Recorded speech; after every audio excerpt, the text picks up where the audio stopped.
10 € offerts et votre premier pari immédiatement remboursé en cash s'il est perdant avec le lien en description.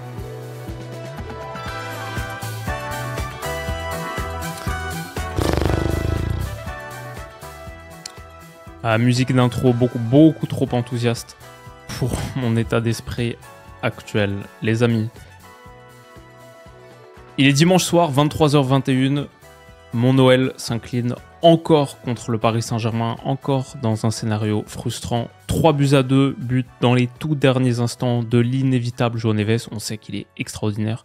Sur coup de pied arrêté, qu'il a un vrai bon petit sens du but. Il nous crucifie au bout du bout. Et on enchaîne un autre résultat décevant. En vrai, on est sur 4 matchs d'affilée. Résultat très décevant. 3 matchs consécutifs en Ligue 1 sans victoire. Le 2-0 contre le Betis. Tenir le match nul contre le PSG, ça aurait été énorme. On n'était pas loin de le faire. Vitinha, homme du match. Au moins, avec les supporters, bon état d'esprit, effectivement. L'équipe mérite d'être encouragée. C'était pas parfait, et je vais pas dire que c'est la performance du siècle non plus. On va parler de 2-3 choses qui allaient moins bien. Je vais pas faire une analyse tactique très longue. Je suis pas le mood. Moi, j'ai la flemme de ouf. Mais on va parler de City par contre. City, ça va être cool. City, Liverpool à 17h30, là, ça c'était vraiment sympa. Et bon, on discutera un petit peu de ça, de l'inévitable Jérémy Doku. L'inévitable, tout le monde est inévitable. Il y a aussi l'inévitable Paris Saint-Germain tout en haut du classement de Ligue 1. Si on les avait tenus en échec, je crois qu'il y avait pas mal de mecs qui étaient derrière nous ce soir, parce qu'effectivement, on aurait eu un tiercé de tête à 25 points, et l'OM devant au goal average. OM, Lens. Lens qui a battu Monaco, que j'ai regardé samedi soir, pur match. Lens, c'était...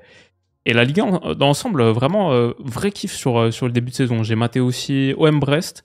J'étais deg de ne pas pouvoir regarder Lille-Strasbourg, mais je pense demain, je me trouve un long format du match, enfin le match en entier que je peux le télécharger.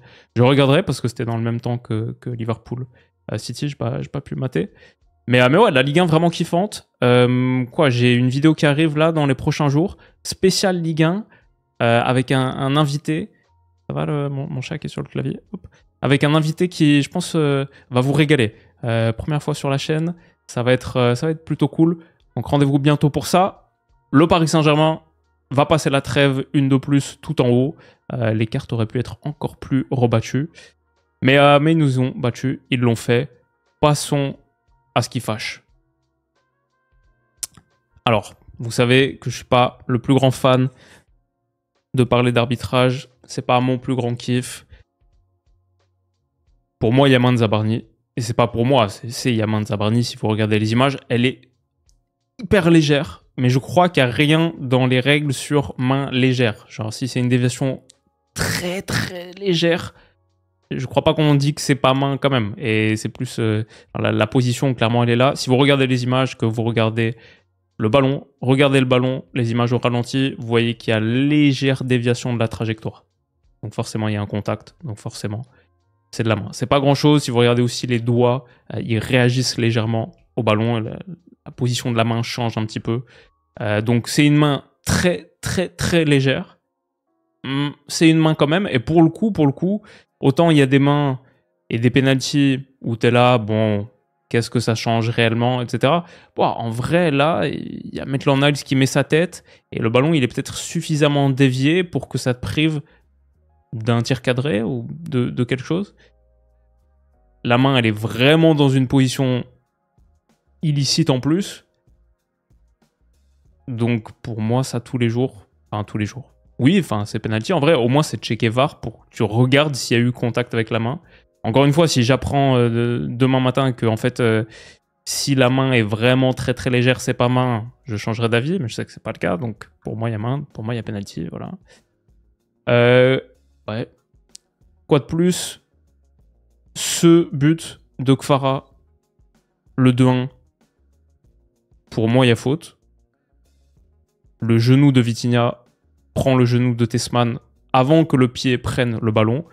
Et en plus, je trouve qu'il y a un petit peu jurisprudence sur beaucoup de ces situations-là, où quand il y a prise de balle par l'arrière, en ayant traversé le corps du joueur, Aujourd'hui, on voit ça donner faute. Et il y a de plus en plus de protection du joueur avec ballon là-dessus.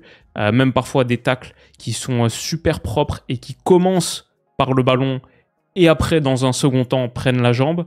Maintenant, ça, c'est donner faute. Et même en première ligue, de partout, il y a vraiment un truc autour de ça. Donc là, encore une fois, genou contre genou. Puis ensuite, dans un second temps, le ballon qui est pris par le pied. Aujourd'hui, ça, c'est donner faute. Et ça n'a même pas été checké. Je trouve ça bizarre. Enfin, c'est pas bizarre, je sais pas qu'il y ait une conspiration, mais c'est juste... Je trouve ça regrettable, parce que normalement, pour moi, ce but, il est annulé. Et ensuite, le 3-2 de Neves, magnifique tête au premier poteau. Bon, on doit être beaucoup mieux sur la défense du coup de pied arrêté. Le carton rouge de Tagliafico. Alors là, je vais pas dire 100% qu'il n'y a pas second jaune. Juste, on n'a pas vu de ralenti. Genre, les seuls ralentis qu'on nous a montrés, c'est celui-là et celui-là. Un de très très loin, honnêtement, même en zoomant, tu vois rien. Un très très flou, tu vois rien. Donc peut-être que là, il va y avoir des images qui vont sortir dans la soirée et qui vont montrer qu'il y avait second jaune. Honnêtement, très possible. Très possible.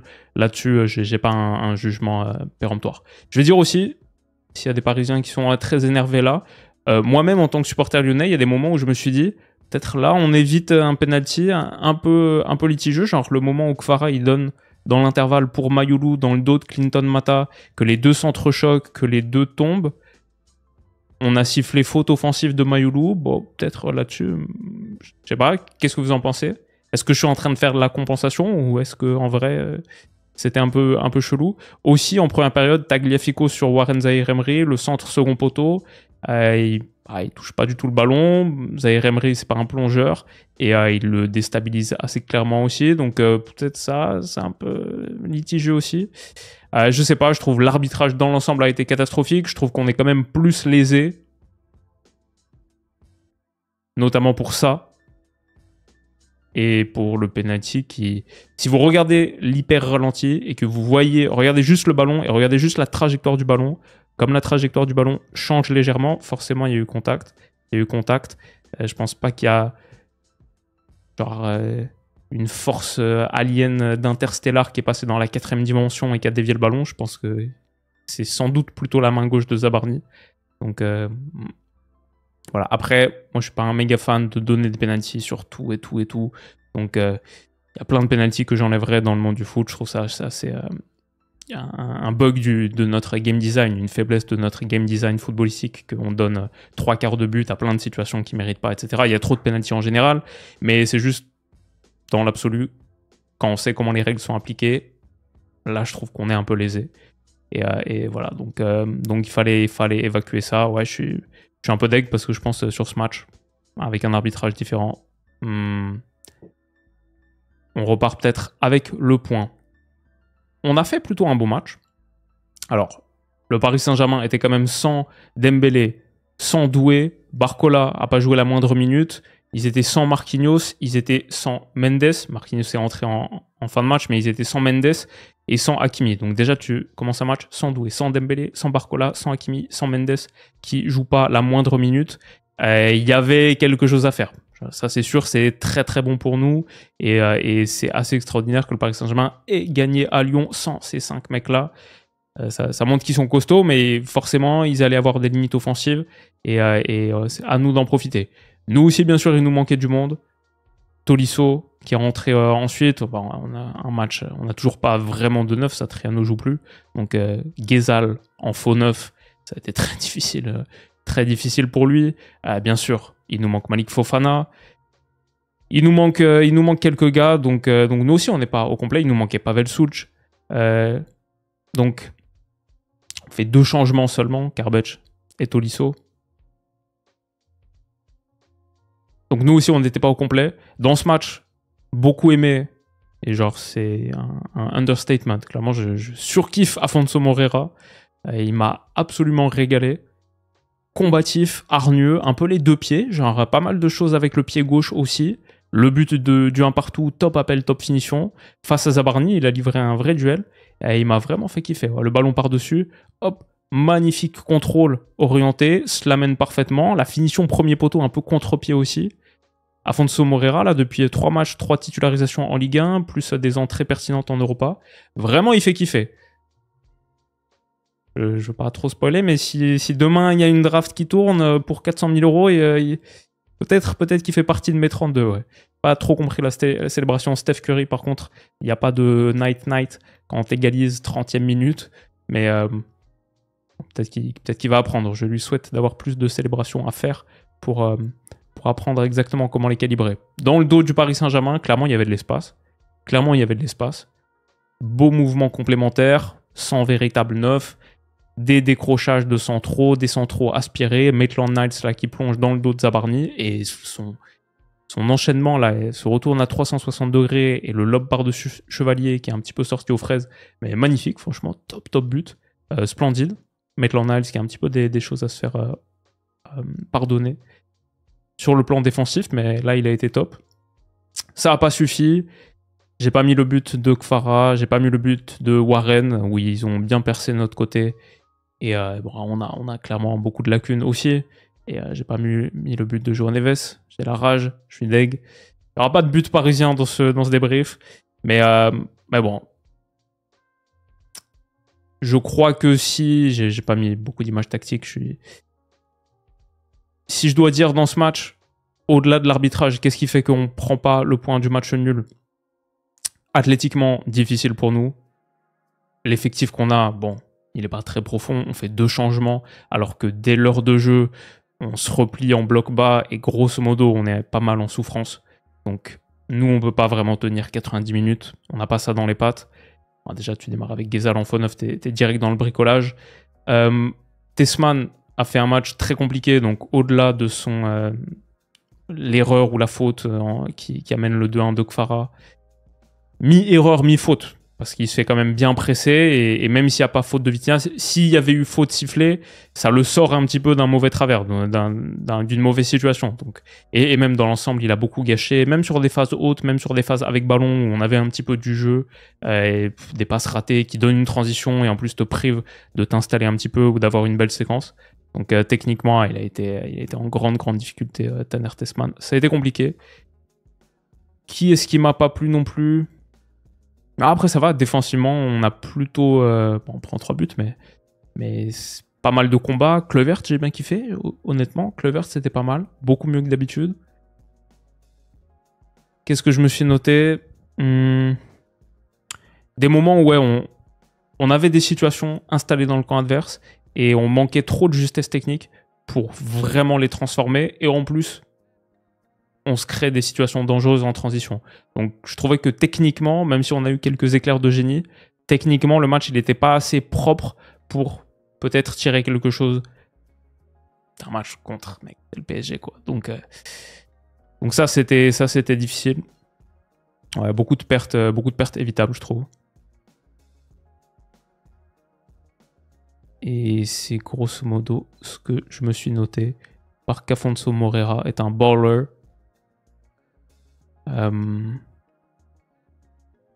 Ouais.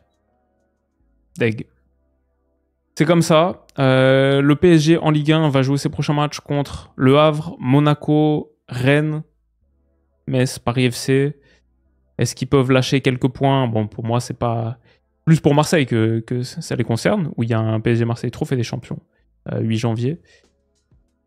Nous, on sera pas dans la lutte pour le tout haut du classement. Notre effectif est trop court pour ça. En plus, avec athlétiquement l'Europa League qui nous coûte pas mal de force. Le PSG va jouer Lille, Marseille le 8 février au Parc des Princes, déplacement à Rennes. Bon, on verra de toute manière, ça me concerne pas trop cette situation du PSG en Ligue 1. Mais la Ligue 1 d'ensemble, bien kiffante. Honnêtement, cette saison, c'est vraiment sympa à suivre. Beaucoup de top talents. Donc je me régale plutôt. Et là, on a quand même 7 équipes qui se tiennent en 7 points aux 7 premières places. Plutôt cool. Ça n'a pas toujours été comme ça. C'est mieux quand il y a une vraie course au titre. Peut-être qu'il pourrait y en avoir une.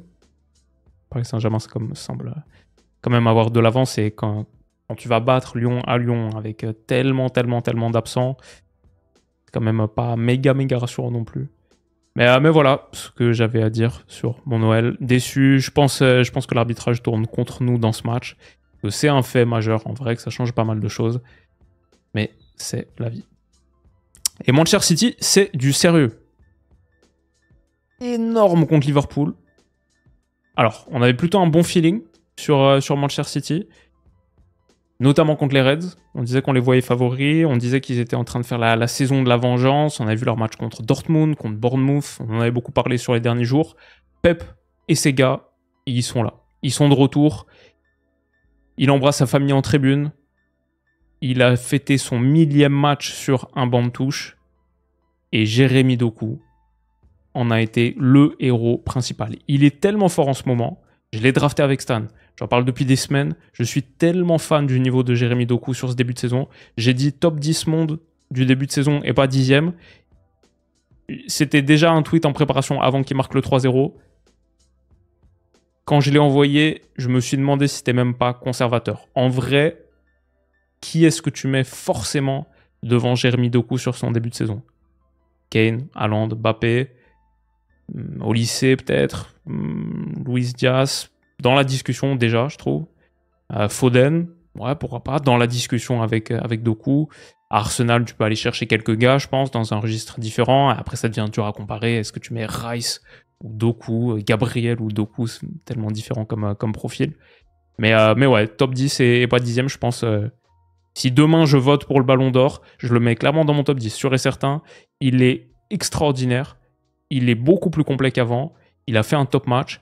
Et Manchester City, en profitant du match nul d'Arsenal au Stadium of Light, Brian Brobet, dernière minute, incroyable les gars de Régis Lebris. City revient à 4 points d'Arsenal. 4 petits points d'Arsenal. Même différence de but. On a peut-être une course au titre ravivée. Et je vois vraiment avec City une équipe qui peut gagner le titre. Ils sont à ce niveau-là. Arsenal, ça va être chaud. Peut-être que Martinelli a marqué le but le plus important de la saison il y a quelques semaines. Ils sont forts. Ils sont très forts City. Ils ont explosé Liverpool. Ils ont désormais 4 points de plus qu'eux. Et on a 5 équipes qui se tiennent en 1 point entre Sunderland, Tottenham, Aston Villa, United et Liverpool. Fait assez notable quand même. Liverpool, champion d'Angleterre en titre, est le dernier classé du Big Six historique. Arsenal est premier, City est deuxième, Chelsea est troisième. Ils sont bien remontés eux aussi.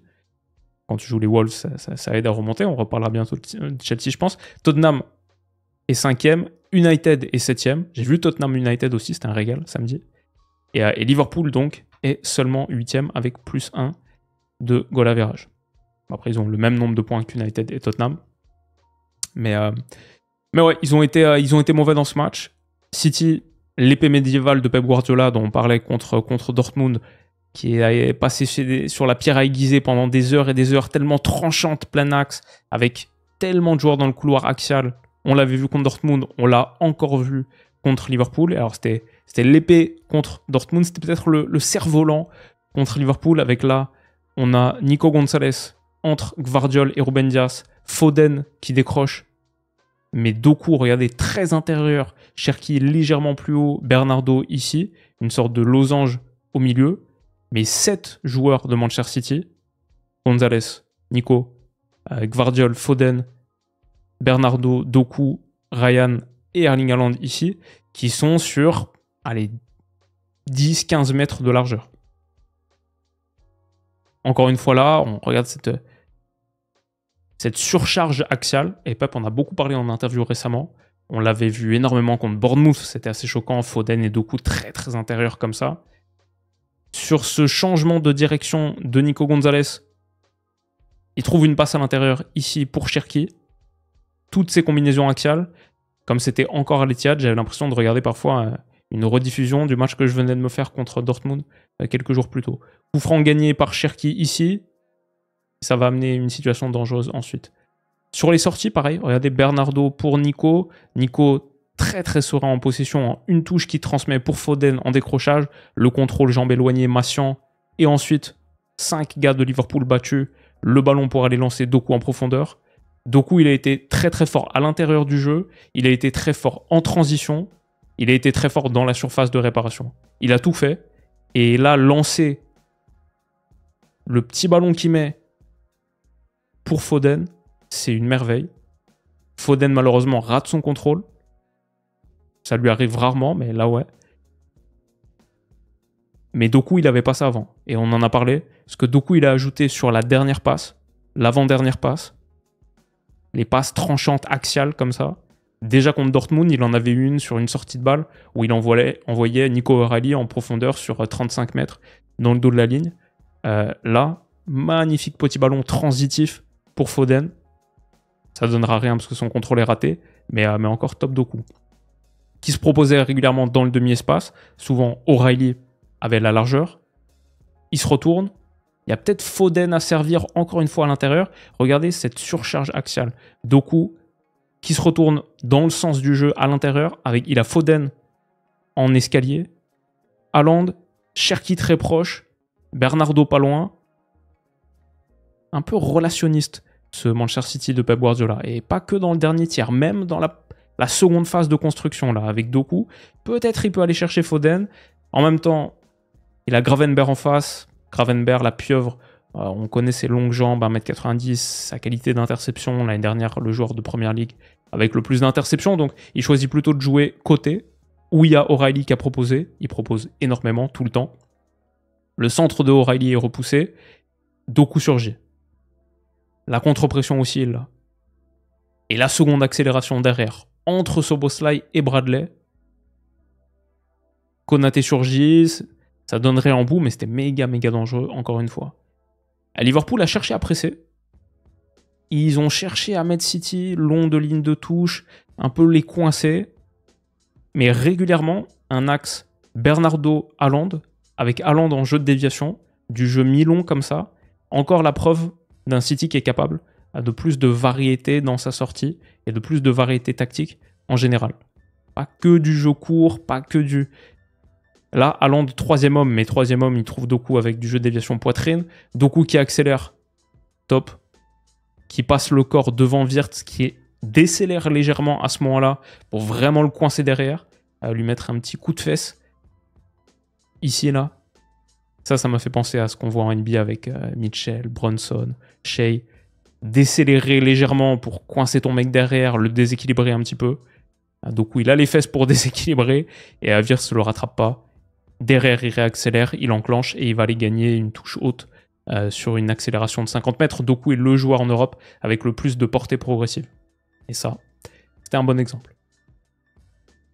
Entre deux, même si Bradley n'a pas fait le pire match du monde face à lui, il a tellement de mobilité, il est tellement gênant, et même quand ses dribbles n'aboutissent pas, bon, il a réussi quand même 5 sur 6 sur la première période. Personne en avait plus d'un. Il était incroyable sur la première mi-temps. Mais même quand ça passe pas tout à fait, il sème tellement la zizanie, Konaté intervient, il profite du chaos, récupère quand même ce ballon dans la surface de réparation et gagne un penalty sur un contact assez léger de Mamardashvili. Assez léger. Mais c'est quand même donné. Haaland le rate. Il rate pas mal ses penalties en ce moment. Il a 13 buts Première Ligue. Bon, maintenant 14 avec sa tête. Mais il a aucun penalty dans le lot. Et c'était le premier qui tirait de la saison en PL. Il le rate, mais en sélection internationale, il en avait raté 2 contre Israël, si je dis pas de bêtises, avec la Norvège. Pourrait avoir encore plus de buts, l'alien. Alors regardez sur la première phase. Cherki qui décroche comme ça, très proche de Bernardo, très proche de Foden, c'est Gvardiol qui est le porteur. Ouais, beaucoup de jeux combinés, très axial. Et c'est même aucun de ces trois-là qui vont être servis. Gvardiol, il trouve une passe dans l'intervalle Szoboszlai-Gravenberch, là, assez hardcore pour Haaland en décrochage. Qui de plus en plus participe au jeu, sur du jeu de déviation, qui fait un peu la planche, la tavella. Et en plus de cette force axiale, l'épée de Pep Guardiola, le sabre laser du comte Doku, et ben en plus ils ont la largeur, parce que Doku il n'est pas toujours plein axe. Ils peuvent aussi aller chercher la largeur, comme là, Foden pour Doku qui accélère, 1 contre 2, Gravenberch vient aider Bradley, comme on voyait beaucoup Gravenberch venir aider Bradley face à Vinicius en milieu de semaine en Champions. Mais Doku, en ce moment, c'est pas une injure à Vini de le dire, il est assez au-dessus de Vini. Il est très dur à défendre, et là il trouve un ballon entre les deux. Mais regardez tellement de citizens qui se sont proposés. Il y en a 4 là sur la même ligne à l'entrée de surface. Et Cherki a une frappe surface au bout de cette action. Des frappes surface de réparation, c'est En foot, c'est de l'or. Et ça, c'est venu, grosso modo, de la surcharge axiale de City qui permet de trouver un premier décalage, mais ils ont aussi de la largeur avec Doku qui peut accélérer en 1 contre 2. Et quand on parle de cette machine à portée progressive, c'est parce que personne n'ose l'attaquer là. Donc il peut aller gagner 20 mètres. Et ensuite, il donne de plus en plus des bons ballons. Il a vraiment étoffé sa panoplie. Les ballons dernier tiers comme ça, les dernières passes, Doku, il a vraiment ajouté quelque chose. Et ouais, voilà, je voulais montrer les petits décrochages de Cherki, d'Haaland, Nico O'Reilly dans le demi-espace. Du coup, Liverpool calque un petit peu sa forme sur cette surcharge axiale de Manchester City. Regardez à quel point le bloc est très très serré dans l'axe, à part Robertson qui est là-bas, mais en vrai, du coup, sur personne. Doku, lui, est seul dans 25 mètres de largeur. Bernardo Haaland, comme je disais, ça a régulièrement été un circuit. Ça a bien marché. Pour Foden, l'a lancé. Et ensuite, tu mets Doku dans le sens du jeu. O'Reilly, qui est une machine avec son 1m93, une machine à faire les allers-retours. Sa condition physique, Pep en a aussi parlé en conférence de presse. Ajouter O'Reilly, ça nous a fait beaucoup de bien par rapport à la saison dernière. On était athlétiquement, on était mort, physiquement, on était mort. Il dit j'aurais dû le faire plus tôt. J'aurais dû aller chercher des gars du centre de formation plus tôt parce qu'on avait besoin de cette énergie. Et O'Reilly l'a immédiatement cité comme un exemple clair de ça. Doku face à Bradley, ça passe pas tout à fait. Mais il lui fait une prise de judo et c'est tout à fait licite, il n'y a pas faute, mais il résiste super bien dans le choc. Et ensuite là, en pleine surface, fait la même fisse de paille. En se retournant, se mêle comme ça, et il se met sur son pied gauche, et c'est une frappe cadrée, sortie par Mamardashvili. Il était vraiment intenable, il a été excellent, il a marqué un but, je n'ai pas mis ici, le 3e but du match, splendide. City a été vraiment très très fort. Doku a été excellent. Et aujourd'hui, si je devais faire un power ranking, City, je les mets top 3 monde. On a le Bayern, on a Arsenal. Le PSG pas loin, J'aimerais bien voir un City PSG. City contre un PSG avec quand même qui récupérerait quelques-uns de ses gars, un peu à force complète. Aujourd'hui, j'aimerais bien voir ce que ça donne. C'est un match-up qui m'intéresse beaucoup. On va voir Arsenal-Bayern. C'est dommage qu'on n'ait pas City-PSG bientôt. Mais typiquement, on a City-Real début décembre. En plus, c'est au Bernabeu. Je vais parier sur City, je pense. et déjà, celui-là contre Liverpool, je regrette de ne pas avoir parié parce que j'étais vraiment... je le sentais de ouf et j'en avais beaucoup parlé avec vous. Mais prochaine fois, je mettrai l'argent où est ma... I will put my money where my mouth is parce que je croyais vraiment en eux. Doku était excellent. Ils ont été vraiment, vraiment au-dessus. Et Liverpool, du coup... Alors, c'est intéressant parce que... Du coup, City explose Liverpool. Ils sont nettement au-dessus. Liverpool a battu le Real. On pensait Liverpool est un petit peu de retour. Mais en plus, le Real, pas bon ce week-end. Le Real déstructuré par Liverpool à Anfield. Est-ce que ça veut dire en fait que juste leur victoire contre le Barça disait plus de choses sur le Barça que sur eux-mêmes? C'est un jeu de domino où à chaque match, je me dis, ah en fait, peut-être qu'ils n'étaient pas si forts que ça, c'était plus l'équipe qu'ils ont battue qui était un peu en dessous. Genre Liverpool avec le Real et le Real avec le Barça. Mais le Barça a gagné ce week-end, non? Triplé de Lewandowski, je crois, j'ai vu. Donc on essaiera de rattraper ça demain. Mais ouais, c'était mon petit débrief chill du dimanche soir. Il est tard, j'ai envie de dormir. Ça a été un gros week-end. J'ai regardé beaucoup de matchs. Mais celui qui m'a fait le plus kiffer de tous, c'était City. Et c'était le compte Doku. J'espère que ça vous a plu, les potes. J'espère que vous n'avez pas trouvé que j'ai ragé sur l'OL, l'arbitrage, etc. C'est pas la fin du monde. Perdre contre le PSG à la fin, on est habitué. Hein, c'est pas... Ça arrive et de toute manière, on se bat pas pour les mêmes choses. On se bat pas pour les mêmes places. J'espère quand même qu'on fera top 4. Je pense qu'on peut aller chercher la Champions, même dans cette année de transition, même dans cette année difficile. Il y a quelque chose dans cette équipe. Il y a des bons petits joueurs. Afonso me fait kiffer. C'est mon gars. C'est pas le seul, il y a plein de mecs que j'aime bien. Et c'est une belle Ligue 1. Donc on n'en parle pas assez depuis le début de saison, et même depuis quelques saisons. Mais après, depuis quelques saisons, c'était nul. Donc c'était pour moi normal de pas en parler. Mais là, on va beaucoup plus en parler. Et notamment bientôt dans une vidéo que j'espère vous allez kiffer. Merci d'avoir été là les potes, passez un très bon dimanche soir et un très bon début de semaine surtout. Prenez soin de vous, on se dit à très vite. Bisous.